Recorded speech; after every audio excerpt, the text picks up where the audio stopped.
Hello friends. सबसे पहले तो माफ़ी मांगना चाहता हूँ। कुछ दिनों तक वीडियो नहीं बना पाया क्योंकि बहुत ज़्यादा बिज़ी हूँ, कुछ काम की वजह से तो नहीं कर पाया। कुछ लोगों के मेल्स भी आए, कुछ सब्सक्राइबर्स के, कि प्लीज़ मुझे हेल्प कीजिए। एक सब्सक्राइबर के वायरिंग का इशू है और दूसरे जो है उनको किसी और चार्जर से कैसे चार्ज करना है वो बताना है। तो देखिए, मैं उन दोनों से माफ़ी मांगना चाहता हूँ कि सच में मैं चाहता हूँ, पर प्रॉब्लम ये है, मुझे गाड़ी खोलनी है मेरी भी, क्योंकि मैंने मेरी गाड़ी से बहुत आवाज़ आनी स्टार्ट हो गई है। सर्विस सेंटर जाता हूँ, वहाँ पे वो मेरा एक प्रॉब्लम सॉल्व कर देते, दूसरा प्रॉब्लम चालू कर देते हैं। तो उस वजह से मतलब ऐसा हो गया है कि मुझे अभी वहाँ पे जाने में कोई इंटरेस्ट ही नहीं रहा। तो वो एक प्रॉब्लम हो गई। दूसरी बात ये रही कि सर्विस सेंटर का जो है मतलब 3 विज़िट मेरे हो गए 1 महीने के अंदर, क्योंकि पहले गया तो उनके पास पार्ट्स अवेलेबल नहीं थे, तो एक पार्ट उन्होंने अरेंज करके दिया और फिर दूसरा प्रॉब्लम है तो दूसरे के लिए वापस से आओ, तीसरा आओ, तो वैसा ऐसे करके बहुत बहुत परेशान किया मुझे। और इतना करने के बावजूद भी मेरे अब तक ना जीपीएस का इशू सॉल्व हुआ है, ना मेरा जो फ्रंट से आवाज़ आ रहा था कॉन्सेट का प्रॉब्लम वो सॉल्व हुआ है, ना ही सस्पेंशन के से जो आवाज़ आ रहा है वो हुआ है, ना ही बुश से जो आवाज़ आ रहा है, बुशिंग जो होती है, जो स्विंग आर्म को जो बुशिंग है वहाँ से आवाज़ आ रही है, और एक फ्रंट की बेरिंग से आवाज़ आ रही है आई गेस। तो ये कुछ भी नहीं, तो मैं सोचा घर पे ही करूँगा, पर प्रॉब्लम ये है कि मुझे कोई हेल्पिंग हैंड नहीं मिल रहा है जो मुझे हेल्प कर सके ये सब खोलने में। तो उस वजह से प्लीज़ सच में माफ़ कीजिए, मैं वीडियो नहीं बना पा रहा हूँ। वीडियो भी नहीं, और इवन मैं मेरी गाड़ी रिपेयर नहीं कर पा रहा हूँ, तो आपको कहाँ से हेल्प करूँ। तो सच में लेट्स प्रे टू गॉड कि जल्दी से जल्दी कुछ तो सॉल्यूशन निकल जाए और मैं गाड़ी खोल पाऊँ, तो मैं करूँगा। पर सच्चे दिल से चाहता हूँ कि आपकी हेल्प करूँ, पर मुझे सच में बहुत बुरा लग रहा है, बहुत बुरा लग रहा है, पर क्या कहूँ, अभी है तो है रियल फैक्ट। एनीवेज, तो आज इसका ये जो है सेशन स्टार्ट करते हैं। जिन लोगों ने सब्सक्राइब किया न्यूली उनको रियली थैंक यू अलॉट। चलिए, धीरे धीरे सब्सक्राइबर बढ़ रहे हैं, बट अच्छा लग रहा है। चलिए ठीक है, तो शुरुआत करते हैं। एजेड व्लॉग ने कहा है, पूछा है, where can I buy this speaker setup for my bike. Actually sir, I don't know, like can you please explain me like where you want this speaker setup to be installed? मतलब कहाँ पे आपको लगाना है? आपकी normal bike है कोई, internal combustion engine वाली आईसी बाइक है, या आपकी कोई इलेक्ट्रिक बाइक है उस पर लगाना चाहोगे? तो पहले वो बता दीजिए, मतलब उन हिसाब से फिर मैं बता सकता हूँ। और आपका सवाल एक्चुअली सच में समझ नहीं पाया, क्योंकि स्पीकर सेटअप तो मतलब स्पीकर सेटअप मतलब वो साउंड का आपको चाहिए या कुछ और? तो प्लीज़ ज़रा एक्सप्लेन कर लीजिए, तो may be I can try to help you. Okay. Dhanvish Mandar Bhate जी ने पूछा हुआ है कि एरर 98 क्या है।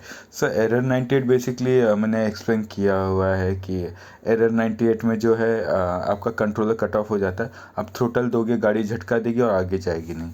तो ये एरर 98 है, तो उसका पूरा सॉल्यूशन मैं दिया हुआ है, तो देख लीजिए आप वीडियो। और फिर भी नया समझ में आया तो मुझे पूछ लीजिए, मैं जवाब दूंगा। Hello sir, RV300 charger is not working, not blinking light and sound. Any solution please, guide solution. Okay. Okay. Sir, RV300 charger is not working, not blinking light and sound. जी देखिए, एक्चुअली मियो आरध्यो जी से मैं पूछना चाहूँगा कि देखिए, आप जो बोल रहे हैं like whatever the problem which are facing, you mean to say that the charger is not working, not blinking light and sound.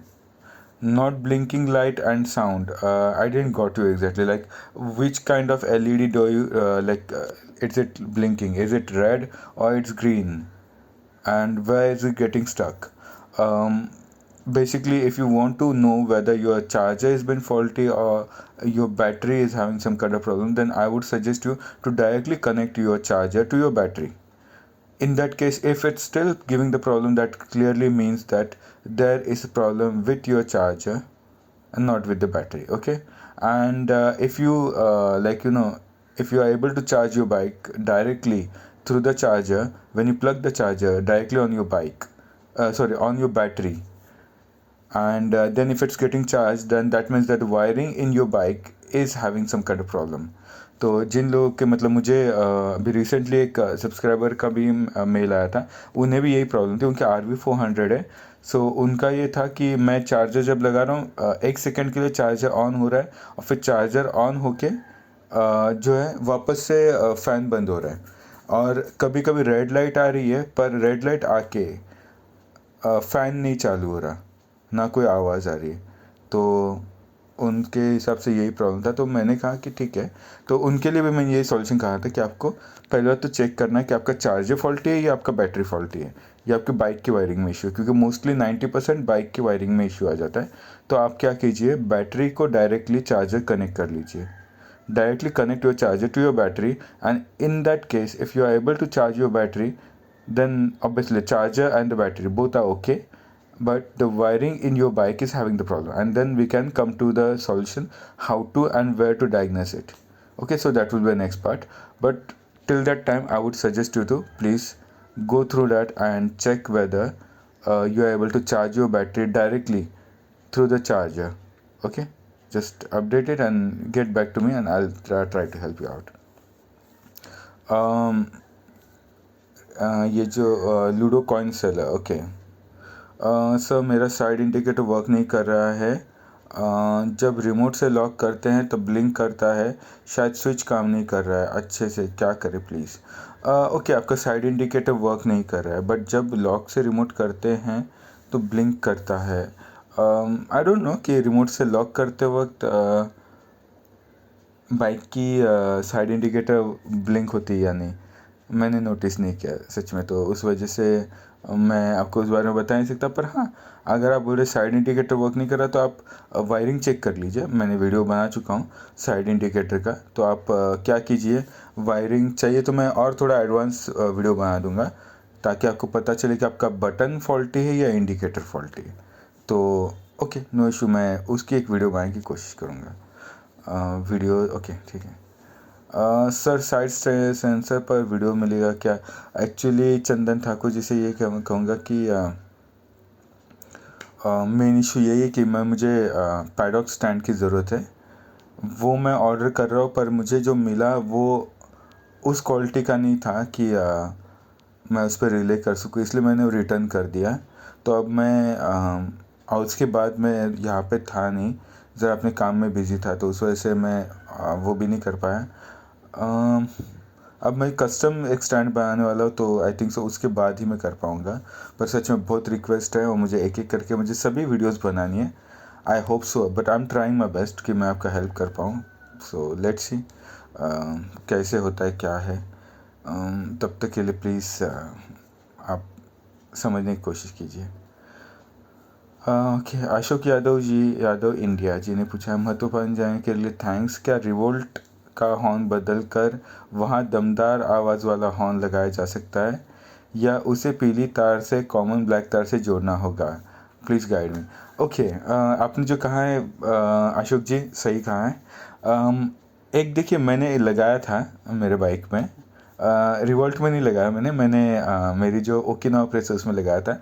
21 sound वाला एक आता है, तो वो वाला मैंने लगाया था। तो उसके लिए जो है एक वायरिंग तो हॉर्न के स्विच से आई थी, ठीक है। तो वो मैंने क्या किया था, जो पुराना हॉर्न जो है उसकी वायरिंग यूज़ की, और पावर के लिए मैंने उसे येलो वायर पे लगाया था, ठीक है। तो वही जो जैसे आप सोच रहे हो उसी तरह है, तो वो लगा सकते हैं आप वैसा हॉर्न। पर आवाज़ कैसा आएगा ये बाइक में आई डोंट नो, क्योंकि अच्छा आना चाहिए, आई थिंक सो, सच में लाउड आएगा। गुड, आप कर लीजिए, नहीं किया तो अच्छा आपने बता दिया, मैं कर लूँगा। मैं भूल गया था एक्चुअली बहुत सारे काम की वजह से, तो मैं कर दूँगा, आप भी ट्राई कर लीजिए। विकास रावते जी ने कहा है कि 21 अक्टूबर से बुक करके रखा हुआ है, अभी तक नहीं मिला, क्या करूँ? दूसरी ले लूँ? टॉक भी है क्या? इन्फिनिटी बाउस भी है, सो क्या करूँ? From Bhopal MP। सर्विस इतना डिस्टेंस में कराना की है, कितनी मिलेगी, कब तक करना है, कितनी डिस्टेंस? ओके, हाँ, सर्विस कितना डिस्टेंस में कराना है, कितना मिलेगी और कब तक करना है। ओके, सर विकास जी देखिए, आपका पहले कमेंट पे मैं जवाब देता हूँ। आपने जो कहा है कि आपने बुक किया हुआ है, आपको डिलीवरी मिला नहीं है रिवॉल्ट का, तो देखिए ऐसा नहीं है कि आप पे डिपेंड है, कौन सी भी बाइक लेनी है वो आप पे डिपेंड है। रिवॉल्ट भी ठीक है, अभी रोर भी आई है, मैंने जैसे मैंने कहा कि एक रोर नाम की भी आ रही है, तो रोर क्या ओडिन, हाँ ओडिन रोर मुझे अच्छी लगी, दिखने में भी बहुत अच्छी लगी और थोड़ी रिवॉल्ट से ज़्यादा स्ट्रॉन्ग लगी मुझे ओडिन। ये आई थिंक से 3 या 4 दिन पहले लॉन्च हुई है। मैं उसकी एक शॉर्ट वीडियो बना के अपलोड कर दूंगा, डोंट वरी। तो ये आ गई है समझो, पर ये भी एक ऑप्शन है, वो भी शायद 1 लाख में है और टॉप स्पीड भी 100 का है। तो आप देखिए, आप अगर वेट कर पा रहे हैं तो अच्छी बात है, क्योंकि बेनिफिट ये है आपको, बुरा कुछ नहीं है इसमें, एडवांटेज यही है कि आप जितना रुकोगे आपको और अच्छी मिलती जाएगी। जैसे ये इनका रिवॉल्ट का ओकिनावा प्रेस का मैं बताऊँ, मैं ओकिनावा प्रेस लिया, उसमें बहुत सारे इश्यूज़ थे। टॉप स्पीड 65 का था, पर फिर भी चलिए ठीक है। पर अब जो बाइक्स है उनमें 80, 85, 90, 100 ये इतना स्पीड मिल रहा है और सेम रेंज पे, तो आई वुड से आप रुक रहे, अच्छी बात है। रिवॉल्ट ले रहे तो भी बुरा नहीं है, थोड़ा रुक लीजिए, मेरे ख्याल से ओला भी है। आप सभी गाड़ियों का टेस्ट ड्राइव लीजिए और देखिए, एक याद रखिए कि जो गाड़ी आपके पास है, जिसका सर्विस सेंटर आपके नज़दीक में होगा, वो गाड़ी लीजिए, दूर का मत लीजिए। और रिवॉल्ट का कैसे सर्विस ख़राब है मैं मानता हूँ, पर सर्विस है फिर भी। तो बाकियों का देखिए ज़रा थोड़ा सा कि कैसा है क्या है, तो आई डोंट नो, मतलब ओला का सर्विस बोलते अच्छे है अब तक, एथर का भी बहुत अच्छा है क्योंकि ये पेड है। तो आप पे डिपेंड है कौन सी लेनी है, पर चॉइस आपकी है। मैं चाहे तो उस पर एक डेडिकेटेड वीडियो बनाऊंगा कौन सी बाइक से भी अच्छी आ रही है वगैरह, पर वक्त नहीं मिलता। सो लेट्स सी ऐसा है, कैसे बना सकते वगैरह ट्राई करेंगे। ओके, सर्विस कितना डिस्टेंस में कराना है आपने पूछा है, तो और कब तक करना है। देखिए सर्विस जो है नॉर्मली इनका जो है बुकलेट में था, पहला सर्विस था 2000 किलोमीटर, 2000 या 5000 किलोमीटर, सेकंड था 10,000 किलोमीटर्स पे। तो इसी तरह इनका सर्विस है, पर कभी भी करा सकते हैं सर्विस, ऐसे कुछ इश्यू नहीं है। बस इतना है कि स्पेयर पार्ट्स अवेलेबल नहीं होता, सर्विस प्रॉपर नहीं है। तो मैं तो बहुत फ्रस्ट्रेट हो चुका हूँ, बहुत फ्रस्ट्रेट। तो लेट्स सी जो भी है, तो उस पर आप ज़्यादा रिले ना करें, बेटर है, पर है फिर भी। बस इतना एक ही एडवांटेज है रिवॉल्ट में, बैटरी वारंटी बहुत अच्छी मिली हुई है, क्योंकि उन्होंने फास्ट चार्जिंग दिया नहीं है। और जो कंपनी फास्ट चार्जिंग देगी वो आपको वारंटी 3 साल तक का ही देगी, क्योंकि वो फास्ट चार्जिंग में आपकी बैटरी की लाइफ आधी हो जाती है। तो इसलिए आप फ़ोन हो या कोई भी इक्विपमेंट हो आपका बैटरी ऑपरेटेड जिसमें लिथियम सेल्स है, फास्ट चार्जिंग ना करे तो ही अच्छा है। जितना ज़्यादा से ज़्यादा स्लो करेंगे उसकी लाइफ उतनी ज़्यादा अच्छी होगी। तो यही मैं कहूँगा कि ट्राई कीजिए कि आप और स्लो और स्लो और स्लो करते जाएं, तो अच्छा रहेगा। फास्ट चार्जिंग कभी भी तभी कीजिए जब आपको ज़रूरत हो, इन केस ऑफ इमरजेंसी, वरना स्लो पे ही रहिए। ठीक है, ठीक है। तो रोहित शिर्के जी ने लिखा, my immobilisers to stop functioning, your video help me out bypass it, but I want to know that are there any drawbacks of bypassing, will it cause any defect in the bike. Rohit Shirke ji, thank you really, मतलब आपने appreciate किया, मुझे बहुत खुशी हुई, बहुत खुशी होती है जो भी मैं कभी किसी की हेल्प करना चाहता हूँ और सच में हेल्प हो जाती है, तो एक मन में बहुत कहते हैं जैसे लड्डू फूटा, तो अच्छा लगता है, तो खुशी होती है मुझे। तो चलिए ठीक है, ज़्यादा ड्रामाबाजी हो गई। एनीवेज मैं यही बोलूँगा कि नहीं, बाईपास करने से कोई नहीं होता, क्योंकि जो नॉर्मल जो RV300 जो है उसमें वैसे बाईपास का उन्होंने सिस्टम दिया हुआ है। मतलब उन्होंने क्या किया हुआ है, सिर्फ एक की दिया हुआ है। ओकिनावा में भी मेरे की है, की का जो स्लॉट है वो वहाँ पे फिट हो जाता है, और फिर जैसे आप की ऑन करोगे तो इग्निशन ऑन हो जाता है और गाड़ी आपकी डायरेक्ट स्टार्ट हो जाती है। तो यही है, तो ऐसा कुछ नहीं है, बाईपास करने से कोई प्रॉब्लम नहीं होगा। आप चाहिए तो मैन्युअली आप करके रखिए, इवन मैं तो रेकमेंड करता हूँ कि आप करके रखिए, क्योंकि प्रॉब्लम क्या, बारिश का सीज़न आ रहा है, आपकी जितने भी रिमोट्स वगैरह है, रिवॉल्ट का कोई भी रिमोट मुझे नहीं लग रहा कि वाटरप्रूफ है, तो उस वजह से बैटरी में पानी चला जाता है वगैरह वगैरह, तो वो नहीं वर्क करती, इमोबिलाइजर बहुत जल्दी ख़राब हो जाता है। तो इसमें एक फ़ायदा ये हो जाता है कि आप कहीं पे तो स्विच वगैरह बना के रख देंगे, तो झट से मैन्युअली आप स्विच ऑन कर लीजिए और ऑन करके गाड़ी चालू करके लेके जाइए। तो वो एक अच्छा है। इवन मैं भी ये प्लान कर रहा हूँ कि कहीं तो एक स्विच इंस्टॉल करके रखूँ, ताकि मुझे जब भी कभी प्रॉब्लम हो जाए, चाबी मेरा बैटरी ख़त्म हो जाए रिमोट की, तो मैं डायरेक्ट स्टार्ट कर सकूँ। तो इट्स गुड, कोई प्रॉब्लम नहीं है, ड्रॉबैक कुछ नहीं है, डोंट वरी। उमा शंकर जी ने पूछा हुआ है, सर जी इन्फॉर्मेशन चाहिए, रिवोल्ट के आरबीएस में ब्रेक लेने के बाद चार्जिंग सिंबल दिखाता है और एम्प इंडिकेटर में भी एम्प शो होता है क्या? किसी ने बताया कि आरबीएस में चार्जिंग के लिए चार्जिंग सिंबल आने के बाद थ्रोटल देना होता है, ऐसा कुछ है क्या सर? प्लीज़ बताइए। कोई मैं 2 बार ओके पर ओके 2 मार्च को बाइक लिए पर रेंज 90-100 का मिल रहा है in eco mode. Okay Uma Shankar ji, देखिए जैसे आपने जो बताया कि एम्पेयर दिखना चाहिए, एम्पेयर नहीं दिखेगा, क्योंकि आप जैसे ब्रेक जब दबाओगे तो आपका जो है मोटर कट ऑफ हो जाएगा।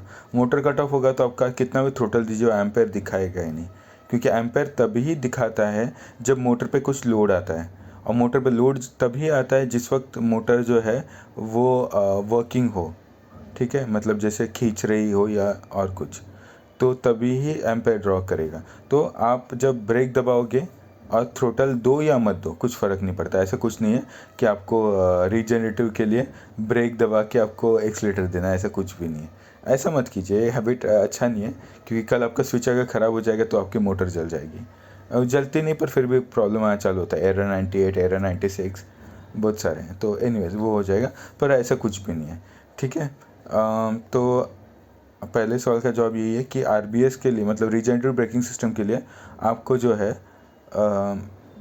आपका ब्रेक जो है दबाना है बस, और चार्जिंग सिंबल आ जाएगा, आपकी जो है गाड़ी चार्ज होना स्टार्ट हो जाएगी। और थ्रोटल आप दीजिए या मत दीजिए वो वर्क नहीं करेगा, एम्पेयर दिखाएगा नहीं दिखा पाएगा वो, ठीक है। और सर मैंने 2 मार्च को बाइक परचेस की है पर रेंज 90 से 100 किलोमीटर आ रहा है। ओके, आपको रेंज कम आ रहा है तो उसकी जो वजह यही है कि ड्राइविंग स्टाइल जो है, देखिए आप इससे पहले मैं समझ सकता हूँ कि आप आईसीए वाली चला रहे थे गाड़ी, इंटरनल कंबशन इंजन, मतलब पेट्रोल बाइक या कोई और गाड़ी चला रहे होंगे जो नॉन इलेक्ट्रिक होगी बेसिकली। तो उसमें कैसे होता है, टॉर्क जो होता है ना वो कांस्टेंट रहता है हमेशा, ठीक है। नहीं सॉरी, जो है आईसीए में जो है टॉर्क जो है वो एक सर्टन आरपीएम पे वो लोग कैलकुलेट करते हैं। तो टॉर्क नॉर्मली जो है वो आरपीएम के हिसाब से टॉर्क जो है वो फ्लक्चुएट होता है, ठीक है। और इलेक्ट्रिक इंजन्स में जो इलेक्ट्रिक बाइक्स कोई भी है उसमें जो टॉर्क जो है वो कॉमन रहता है, हमेशा एक ही को टॉर्क रहेगा आपका। तो प्रॉब्लम ये आता है कैसे, उसमें आदत हमें पड़ जाती है कि थोड़ा भी थ्रोटल दिया तो झट से गाड़ी पावर जो पकड़ती है, क्योंकि हम एक्सीलेटर ज़्यादा देते हैं, तो वैसा इसमें नहीं हो पाता। इसमें आपको जो है वैसा नहीं हो पाता, तो उस वजह से हम लोग ज़्यादा थ्रोटल देते हैं, तो एम्पेयर आपकी ज़्यादा गाड़ी खींचेगी। तो इन शॉर्ट और सिंपल अगर आपको बताओ तो आपको रेंज अगर कम मिल रही है, मैं कुछ आपको टिप्स बताना चाहूँगा। वो टिप्स मैं बता चुका हूँ पहले भी वीडियो में, फिर से एक बार रिपीट करूँगा कि आपको क्या करना है कि आप फर्स्ट मोड पे चलाइए या सेकंड मोड पे, ज़्यादातर स्टार्ट स्टॉप मत किया कीजिए बाइक को, झट से स्टार्ट झट से स्टॉप, मतलब जैसे सिग्नल पे रोक रही गाड़ी तो धीरे धीरे गाड़ी रोकने की कोशिश कीजिए, और जैसे आपको एक्सलेट करना है, सिग्नल छूट गया आपका, धीरे धीरे धीरे गाड़ी को स्पीड पकड़ने दीजिए, ठीक है। जितने आप धीरे स्पीड पकड़ोगे उतना अच्छा है। दूसरी बात, अननेसेसरी ब्रेकिंग जो है वो अवॉइड कीजिए, ठीक है। ज़रूरत नहीं तो ब्रेकिंग मत दबाइए, ब्रेक दबा के कम ज़्यादा स्पीड मत कीजिए, क्योंकि एम्पेयर ड्रॉ करेगा तो ऑब्वियसली आपकी रेंज जो है कम देगी। क्योंकि मैंने खुद लॉन्ग रूट पे लेके गया था गाड़ी, तो मुझे स्पोर्ट्स मोड पे, टोटल स्पोर्ट्स मोड पे करीबन 100 का रेंज मिला था, 100 के ऊपर ही मिला था। हाँ 100 के ऊपर रेंज मिला था, पर कैसे मिला था वो बताता हूँ। रीज़न ये था, मैंने थ्रोटल दिया और मैं फुल स्पीड चला रहा था, बस रोकी ही नहीं गाड़ी, कंटिन्यू, तो वैसी बात थी। तो अभी मेरे रिसेंटली कुछ दोस्त हैं, उन्होंने 160 किलोमीटर तक चला चुके हैं गाड़ी विदाउट एनी चार्जिंग। क्यों? क्योंकि हाईवे पे चला रहे थे। दूसरी बात ये है कि उनसे पूछा मैंने, उन्होंने 38 का स्पीड मेंटेन रखा था। तो 38 का अगर आप स्पीड मेंटेन रखते हो तो आपको रेंज बहुत अच्छी मिलेगी। तो ये एक स्पीड में रेकमेंड करता हूँ कि वो आप मेंटेन कीजिए, बहुत अच्छी रेंज मिलेगी। पर और मुझे नहीं लग रहा कि बाइक में कुछ प्रॉब्लम है, पर आप धीरे धीरे बाइक चलाते आपको आदत पड़ जाएगी और फिर आपको रेंज अच्छा मिलेगा। ठीक है। सोमाश्री पत्रा जी ने पूछा है, ऐसा कमेंट का रिप्लाई देने के लिए थैंक्स। ऐसे रिप्लाई देते रहिए। मैं आरवी और बजाज प्लेटिना कौन सी बाइक खरीदूं प्लीज़? बाइक सर्विस सेंटर से 150-200 किलोमीटर है, घर विलेज एरिया में है। जी देखिए, सुमासी बत्रा जी, आप कौन से एरिया में रहते पता नहीं। रिवोल्ट और प्लेटिना के बीच में कंफ्यूज है। मेरे ख्याल से 200-150 दोनों भी आपके लिए अच्छी रहेंगी एक्चुअली। रिवोल्ट का देखिए, मैं इतना कहूँगा, रिवोल्ट में नॉर्मली प्रॉब्लम नहीं आता। ओके। जो प्रॉब्लम जो आ रहा है रिवोल्ट में वो नॉर्मली हार्डवेयर रिलेटेड जो भी है, जैसे बेरिंग जाना ये वगैरह वगैरह, वो कॉमन है। पर ज़्यादा प्रॉब्लम नहीं आता। मैं नहीं कह रहा कि प्रॉब्लम आता है, पर फिर भी अगर आपको लग रहा है कि आप थोड़ा वेट कर लीजिए चाहिए तो, क्योंकि रिवोल्ट का शोरूम हर जगह पे खुल रहे हैं। तो जैसे आपके एरिया में खुल जाएगा आप तभी रिवोल्ट ले लीजिए। और ऐसा ज़रूरी नहीं कि रिवोल्ट है, क्योंकि बहुत सारी कंपनियां अभी और नए नए मॉडल्स लॉन्च कर रहे हैं। तो आप बस मेरे ख्याल से थोड़ा और वेट कर लीजिए और अच्छे मॉडल मिल जाएंगे आपको, तो टेंशन नहीं है। आप एक काम कर लीजिए, अगर आपका बजट थोड़ा ठीक ठाक होगा तो आप ओला के लिए ट्राई कीजिए, क्योंकि ओला का मैंने देखा है कि उनका थोड़ा जो है रिव्यू सर्विस के बारे में थोड़ा बेटर है, थोड़ा सा फ़िलहाल तो I don't know about the future, but अभी तो ज़्यादा है, तो आप देख लीजिए फिर भी। पर रिवोल्ट और प्लेटिना, अगर आपकी रनिंग मेरे ख्याल से ज़्यादा अगर है तो मेरे ख्याल से रिवोल्ट ले लीजिए। अगर आपकी रनिंग अगर कम है तो प्लेटिना लीजिए, क्योंकि प्लेटिना आपको ऐसे महंगी पड़ जाएगी। तो ये दो कंडीशन है, इसमें से कौन सी आपकी कंडीशन फुलफ़िल हो रही है वो देखिए और ट्राई कर लीजिए। ओके सर, मैं रोहित शर्मा जी ने my motor sounds like puk puk. What will be solution? My bike jerks too much. I have replaced the front suspension and the front wheel bearing, but still problem remains. Okay, आपकी गाड़ी पुक पुक और jerking बहुत ज़्यादा दे रही है। Jerking अगर दे रही है तो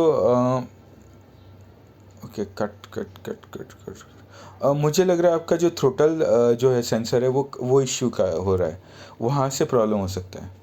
ठीक है। मोटर का आवाज़ जो आ रहा है, ये टुक टुक टुक या जो भी आप बोल रहे हैं वो ये जर्किंग की वजह से आवाज़ आ रहा है।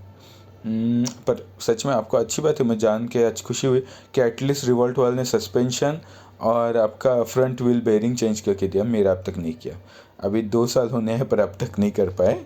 जा के परेशान हो गया हूँ मैं, पूरा दिन भर वहाँ पे जाके बैठा रहता हूँ और फिर शाम को मुझे आई थिंक सो वो एक कुछ तो काम कर लेते मेरे गाड़ी का, बोलते सर नेक्स्ट टाइम आ जाइए बाकी कर लेंगे। तो एनीवेज ठीक है, तो वही प्रॉब्लम है।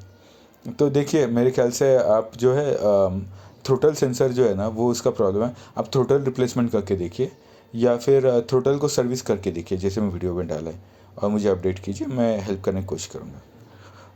उमेश शेलके जी ने लिखा हुआ है, रियर मचा डिस्टन्स कमी झाला आहे, 8 इंच होता 4 इंच झाला आहे आणि डबल सीट बसल्यावर बाईकचे मर्जर टच होतो आहे, काय केलं पाहिजे? एक्चुअली उमेश शेलके जी ने मराठी में सवाल पूछा हुआ है कि इनका जो है रियर मडगार्ड जो है उसका डिस्टेंस कम हो गया है। पहले 8 इंच था, अभी 4 इंच हो गया और डबल सीट पे पीछे का मडगार्ड टच हो रहा है, तो क्या करना चाहिए? उमेश शेलके साहेब, तुम्हाला मी हे सांगेन की तुमचा पाठचा सस्पेन्शन जो आहे रिवॉल्टचा तो खराब झाला आहे, अजून काय नाही. माझं पण झाला होता तो सस्पेन्शन, इतका फालतू क्वालिटीचं आहेत ना की बोलू मतलब नाही, तर तेच खराब झालं आहे. तुम्ही सस्पेन्शन जे आहे वॉरंटीमध्ये, तुमचं गाडी असेल 2 वर्ष झालं नसेल ना तर ते वॉरंटीमध्ये फ्री ऑफ कॉस्ट करून देतील. फटाफट जावा आणि चेंज करून घ्या, नवीन सस्पेन्शन थोडं बेटर आहे. ठीक है। तो मैं ये कहूँगा कि जिनका भी पीछे अगर आपका मडगार्ड वगैरह आपका बैठ रहा है या टच हो रहा है तो समझिए कि आपका सस्पेंशन पीछे का गया हुआ है, तो वारंटी में जाके क्लेम करा लीजिए। 2 साल नहीं हुआ होगा तो वो सस्पेंशन आपका ख़राब हो गया पीछे का, तो तभी ही ये सब झट से गाड़ी दब जाती है, तो वो कर लीजिए। साहिल नडाफ जी ने पूछा है, हाय रिवोल्ट 400 सांगली या कोल्हापुर में कब तक लॉन्च वाला है? क्या रिवोल्ट 70-80 के गाड़ी कब लॉन्च करने वाले हैं? जी साहिल जी, मेन प्रॉब्लम यही है कि रिवॉल्ट का कुछ भरोसा नहीं है। ये जो आप अब देखिए, अभी कब कहाँ पे लॉन्च होगा कुछ आइडिया नहीं, पर महाराष्ट्र में मेरे ख्याल से मुंबई में एक है, पुणे में 2 है, कोल्हापुर का आइडिया नहीं है, कुछ ये नहीं। पर अक्टूबर तक पकड़ लीजिए, अक्टूबर नवंबर तक नॉर्मली उनका था कि हम लोग बहुत सारे सर्विस सेंटर खोलने वाले। तो जून के बाद उनका फिर से सर्विस सेंटर ओपन होने का चांसेस है कहीं ना कहीं, पर श्योरिटी कुछ भी नहीं है। मैं ये नहीं कहूँगा कि आएगी, मे बी दिसंबर तक भी जा सकता है कोल्हापुर तक, तो तब तक शायद आपको वेट करना पड़ेगा। रिवॉल्ट का 70,000 to 80,000 के रेंज वाली जो गाड़ी जो आने वाली है वो कब लॉन्च होगी? देखिए ये सिर्फ रूमर है, ऑफिशियल कोई स्टेटमेंट आई नहीं, क्योंकि वो वर्क कर रहे हैं कि इस रेंज में कोई गाड़ी बनाने का। पर प्रॉब्लम ये है कि थोड़ा चांसेस कम है वैसे उस रेंज में कोई गाड़ी बनने का, तो मुझे नहीं लग रहा है इतना जल्दी आएंगी। तो वो मेरे ख्याल से अगर आपको 70 से 80 हज़ार वाले जो रेंज की जो बोल रहे हैं रिवॉल्ट की आने वाली है, ये तो कंफर्म है कि इसके लिए आपको और 1.5-2 साल रुकना पड़ेगा, तो आप पे डिपेंड है। तो देखिए जैसे भी जो है आप डिसाइड कर लीजिए। सुजल सिंह राठौर जी ने पूछा, वाई डू वोल्ट में कैसे लाइट लगा सकते हैं कि नहीं, प्लीज़ लगा के दिखाओ। टू वोल्ट में ओके। सुजल सिंह राठौर जी, मैं समझ नहीं पा रहा हूँ कि आपको कहाँ पे लाइट लगानी है, मतलब आप फॉग लाइट की वगैरह बात कर रहे हैं? तो देखिए फॉग लाइट वगैरह की लगाएं तो मैंने वीडियो बना चुका हूँ कहाँ से आपको 12 वोल्ट लेना है। तो वहाँ से 12 वोल्ट लीजिए, एक स्विच बनाइए कोई भी, और वो स्विच में से वायर लेके डायरेक्टली आप फॉग लाइट जो है लगा दीजिए जहाँ पे आपको लगाना है डायरेक्टली। ठीक है, वो यहाँ पे हेडलाइट की वायरिंग को छेड़िए मत, वहाँ से आपका काम नहीं होगा और वारंटी में भी इश्यू आएगा। डायरेक्टली जो है जो कन्वर्टर है 12 वोल्ट कन्वर्टर, वहाँ से आप काम करा लीजिए, वो आपको बेटर रहेगा। ठीक है, तो ठीक है, मैं ट्राई करूँगा वीडियो बनाने का। पर वैसे वीडियो बना चुका हूँ कि कहाँ से आपको पावर लेना है। तो वो येलो वायर में जैसे कहा था वो प्लस है, और ब्लैक वाली वायर जो है नेगेटिव माइनस है, तो वहाँ से आपको 12 वोल्ट 10 एम्पेयर मिलता है। तो वहाँ से वायर लीजिए, और किसी भी आपका मैकेनिक होगा उसको बोलेंगे आप कि देखिए यहाँ से भाई 12 वोल्ट है, तो वो मतलब जैसे बैटरी होता है, बैटरी में से 12 वोल्ट वो लोग लेते हैं, उसी तरह यहाँ से आपका डायरेक्टली जो कन्वर्टर जो है 72 वोल्ट का कन्वर्टर जो है, जहाँ से आपको 12 वोल्ट मिलेगा वहाँ से आपको पावर लेना है, और वो आई थिंक सो मैकेनिक आपका कर लेगा। पर ठीक है, अगर मेरा दोस्त एक लगाने वाला है तो उसने अगर लगा लिया तो मैं वीडियो अपलोड करता हूँ मैं। ठीक है। रिजवान अहमद जी ने, I have booked Kartos KM4000, which one should I go for? I think आपका जवाब दे चुका हूँ। ठीक है, चलिए और देखता हूँ कुछ। ओके, हाँ ये रह गया था।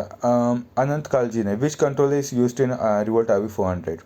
तो सर बेसिकली इसमें जो रिवोल्ट में जो कंट्रोलर यूज़ किया गया है ये सुपर सोको का कंट्रोलर है।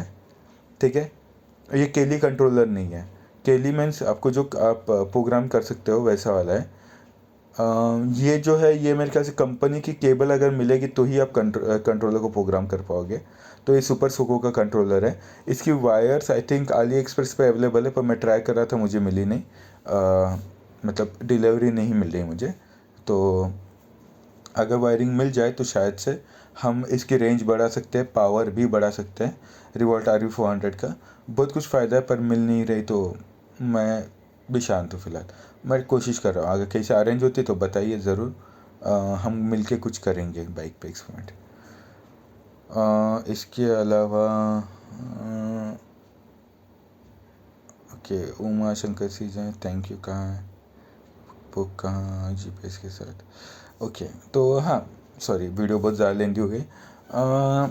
तो यही देखिए मेरे बहुत से प्रॉब्लम्स है तो वो चल रहे हैं। तो देखते हैं, अभी मेरी गाड़ी को मैं लेके शायद से मुझे पुणे जाना पड़ेगा, तभी शायद मुझे मेरी गाड़ी का प्रॉब्लम सॉल्व हो जाए। तो वरना मैं बाकी सब कुछ कोशिश कर चुका हूँ, अब बस राहुल शर्मा जी को मेल करना बाकी है, तब शायद वो मे भी मेरी गाड़ी का प्रॉब्लम सॉल्व कर सके। ठीक है, तो एनीवेज मैं ट्राई कर रहा हूँ वीडियोस बनाने की, पर कोई मिल जाएगा अगर कैमरा पकड़ने तो मज़ा आ जाए, पर ट्राई करता हूँ और वीडियोस बनाने की। और तब तक के लिए ठीक है, आप अपना ध्यान रखिए, और देखिए कुछ भी प्रॉब्लम होगा आप पूछा कीजिए। जिन जिन सब्सक्राइबर्स ने मेल किया हो मुझे, देखिए वो 2 सब्सक्राइबर जो है उनका प्रॉब्लम है, और एक शायद से 1 मिनट, हाँ ओके, एक और एक है। Sir, there is a issue when I throttle my bike on any mode up to 25 km. I can hear some rubbing noise. Later, after speed increases, bike runs smoothly. The moment the speed comes down below 25, that noise still starts. My noise is like two metals are rubbing. That kind of noise. What it could be? Service center at Andheri. I was told that issue when the mechanic told.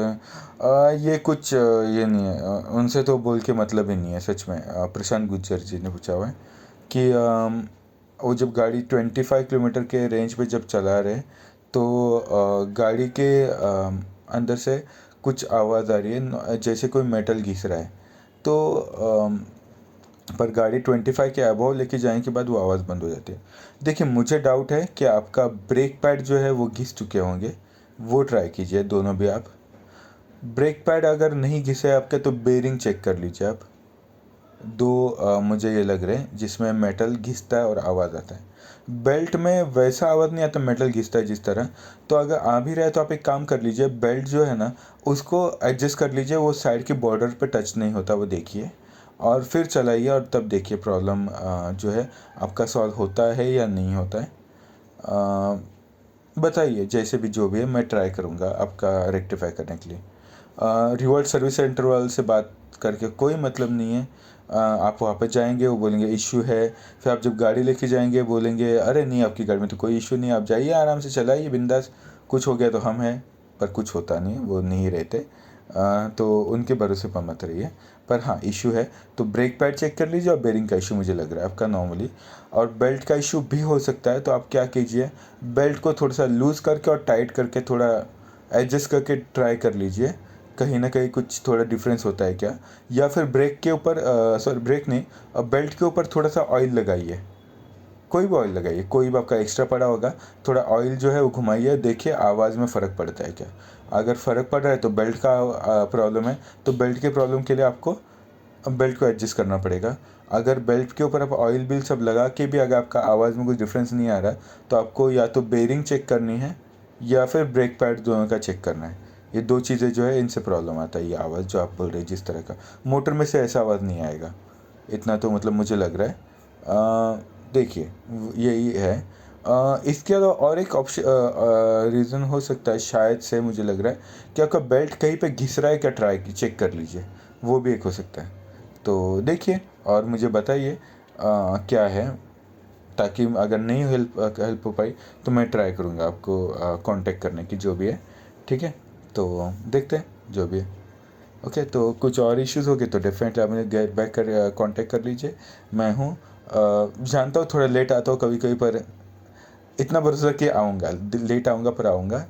तो आज की video यहीं पे and करते हैं। अगली video आने वाली है, अगली वीडियो में देखते थोड़ा टिप्स और ट्रिक्स पे मैंने निकाला हुआ है, तो देखते कोई इन्फॉर्मेशन नहीं मिलती है तो मैं कर दूंगा शेयर। और तब तक के लिए अपना ख्याल रखिए, ड्राइव सेफ, और दूसरी गाड़ियों को भी इंक्लूड करना है मेरे चैनल में, पर हेल्पिंग हैंड नहीं है तो मजबूर हूँ।